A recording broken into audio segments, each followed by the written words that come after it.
Hello friends, ओम श्री गणेशाय नमः। जय श्री कृष्ण। आप सभी का स्वागत है आपके अपने यूट्यूब चैनल पर।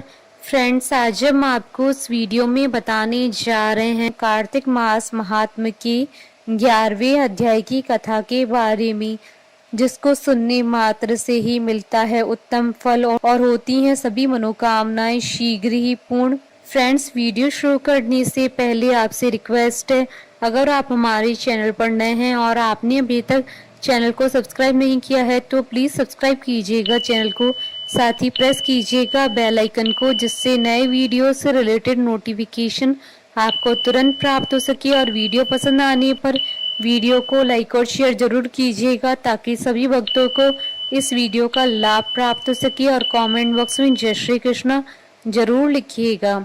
कार्तिक मास महात्म सभी प्रकार के विघ्नों का नाश करने वाले तथा सारी सृष्टि का पालन करने वाले श्री गणेश जी तथा ज्ञान के दाता श्री सरस्वती जी तथा सब पुराणों के कर्ता श्री व्यास जी तथा श्री गुरुदेव जी के चरण कमलों में नमस्कार करके भगवान की श्रद्धा और भक्ति रस में डूबे हुए कार्तिक मास महात्म्य की कथा कहती हूँ। कार्तिक मास महात्म्य 11वां अध्याय प्रारंभ। जप कर जीव हो भव सागर से पार, 11वें अध्याय का कमल करे विस्तार। एक बार सागर पुत्र जलंधर अपनी पत्नी वृंदा सहित असुरों से सम्मानित हुआ सभा में बैठा था। तभी गुरु शुक्राचार्य का वहां पर आगमन हुआ। उनके तेज से सभी दिशाएं प्रकाशित हो गई। गुरु शुक्राचार्य को आता हुआ देखकर सागर पुत्र जलंधर ने असुरों सहित उठकर बड़े आदर से उन्हें प्रणाम किया। गुरु शुक्राचार्य ने उन सबको आशीर्वाद दिया। फिर जलंधर ने उन्हें एक दिव्य आसन पर बैठाकर स्वयं भी आसन ग्रहण किया। फिर सागर पुत्र जलंधर ने उनसे विनम्रता पूर्वक पूछा, हे गुरु जी, आप हमें यह बताने की कृपा करें कि राहु का सिर किसने काटा था। इस पर दैत्य गुरु शुक्राचार्य ने विरोचन पुत्र हिरण्याकश्यप और उनके धर्मात्मा पौत्र का परिचय देखकर देवताओं और असुरों द्वारा समुद्र मंथन की कथा संक्षेप में सुनाते हुए बताया कि जब समुद्र से अमृत निकाला तो उस समय देव रूप बनाकर राहु भी पीने बैठ गए। इस पर इंद्र के पक्षपाती भगवान विष्णु ने राहु का सिर काट डाला। अपने गुरु के मुख से इस प्रकार के वचन सुनकर जलंधर के क्रोध की सीमा न रही। उसके नेत्र लाल हो गए। फिर उसने अपने धमसर नामक दूत को बुलाया और उसे शुक्राचार्य द्वारा सुनाया गया वृतांत सुनाया। तत्पश्चात उसने धमसर को आज्ञा दी कि तुम शीघ्र ही इंद्रपुरी में जाकर इंद्र को मेरी शरण में लाओ। धमसर जलंधर का बहुत ही आज्ञाकारी व निपुण दूत था। वह जल्द ही इंद्र की सुधर्मा नामक सभा में जा पहुंचा और जलंधर के शब्दों में इंद्र से बोला, हे देवता धाम, तुमने समुद्र का मंथन क्यों किया और मेरे पिता के समस्त रत्नों को क्यों ले लिया? ऐसा करके तुमने अच्छा नहीं किया। यदि तू अपना भला चाहता है तो उन सब रत्नों और देवताओं सहित मेरी चरण में आ जा, अन्यथा मैं तेरे राज्य को ध्वंस कर दूंगा।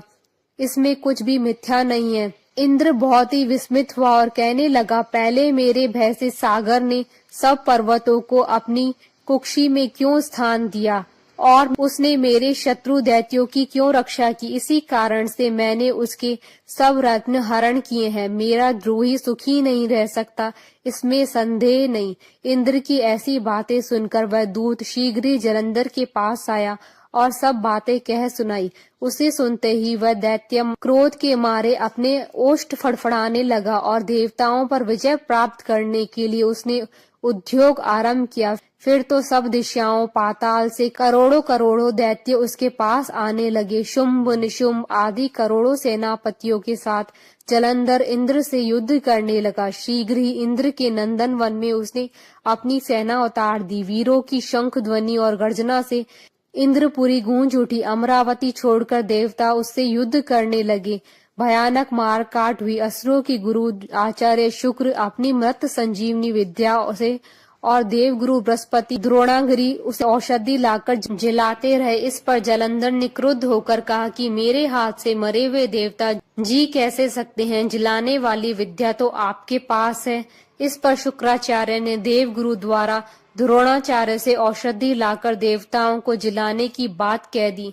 यह सुनकर जलंधर और भी कुपित हो गया। फिर शुक्राचार्य ने कहा, यदि शक्ति हो तो द्रोणागिरि को उखाड़कर समुद्र में फेंक दो, तब मेरे कथन की सत्यता प्रमाणित हो जाएगी। इस पर जलंधर कुपित होकर जल्द ही द्रोणागिरि पर्वत के पास पहुंचा और अपनी भुजाओं से पकड़कर द्रोणागिरि पर्वत को उखाड़कर समुद्र में फेंक दिया।